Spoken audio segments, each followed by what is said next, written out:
Hi, thanks for joining us for the Family Plot, Gardening in the Mid-South. I'm Chris Cooper. Daffodils are one of the early heralds of spring. Today we're going to look at the different varieties. Also, weeds are a never-ending problem. Using pre-emerge may get rid of many of them before you have to pull. That's just ahead on the last episode of this season of the Family Plot, Gardening in the Mid-South.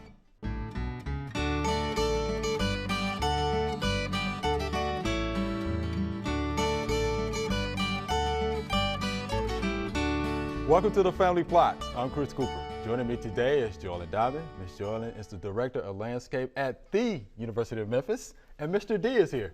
Thanks for joining us. Good to be here. All right, Joellen, so let's talk about daffodils. Yes. So Daffodils, narcissus, jonquils, you know, they're all intertwined into the same area. Okay.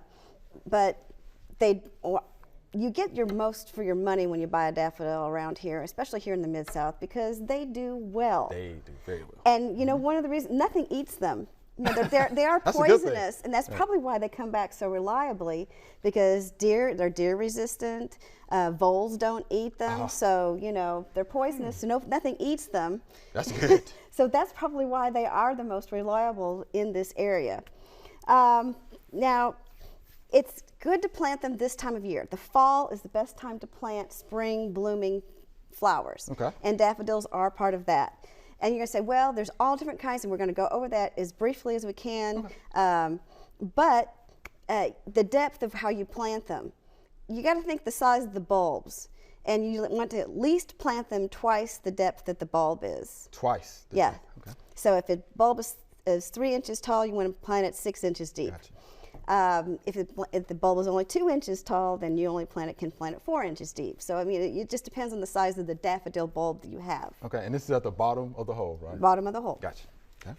Yeah, and to understand some of these divisions, we're going to go over the parts of the daffodil flower, because the first part you're going to need to know are the petals, or the perianth, that surround the cup or the corona that's in the middle. And then on that, they distinguish them by the color of the eyes, or the rim color, or the size of the rim. So those are the things for identifying a daffodil that we're going to be going over. Daffodils live all over the country, and England and the United States all have societies for daffodils, so you can go to those websites to get more information.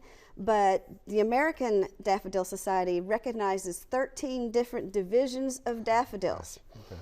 And the more that I love daffodils, so the more that I have known daffodils, the more of each of these divisions that I seem to have at my house, or that I've planted 13, somewhere. Mr. D, 13 divisions. That's an unlucky number.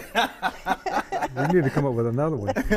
Well, there is two major divisions. There are large ones, and then there's a miniature category, but they all are divided somewhere into these 13 different categories. Wow. So the first division is the one that we all recognize, that is the trumpet daffodils. It's going to have one flower per stem. The corona, or the cup, is going to be as long or longer than the petals or the perianth are surrounding it. And good examples of that are the old-fashioned King Alfred. And Mount Hood is another very popular one that most people have, and Marique, which is another one that looks a lot like King Alfred's. In fact, it's probably taken over as the major daffodil that is sold. Okay. Division 2, large cupped daffodils. So as it says, again, one flower per stem.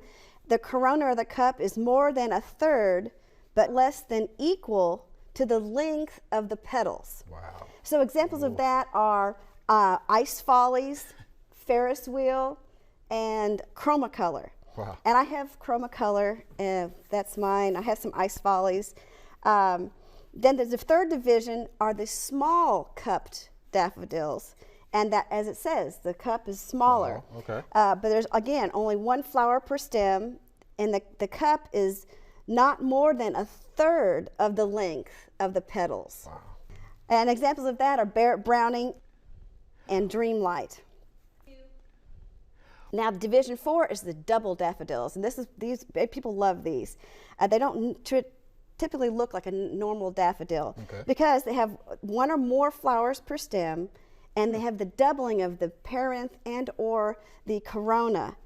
or both. So it's just a full head of flowers, and a good example of this is Tahiti and Cheerfulness, and I have some cheerfulness. These are great names. Yeah, and Cheerfulness is very fragrant too. Oh, okay. Division 5 are the Triandrus daffodils. Now there are 2 or more flowers per stem.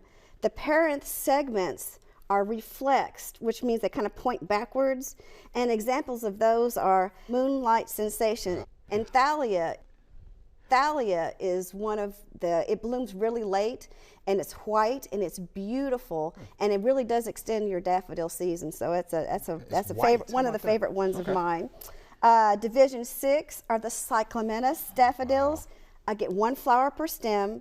The parent segments are significantly reflexed. You know, think of a cyclamen flower. Okay. The petals go way back, and that's what these are reflective of. Okay. And then the flower kind of at an acute angle to the stem, so they kind of drop a little bit.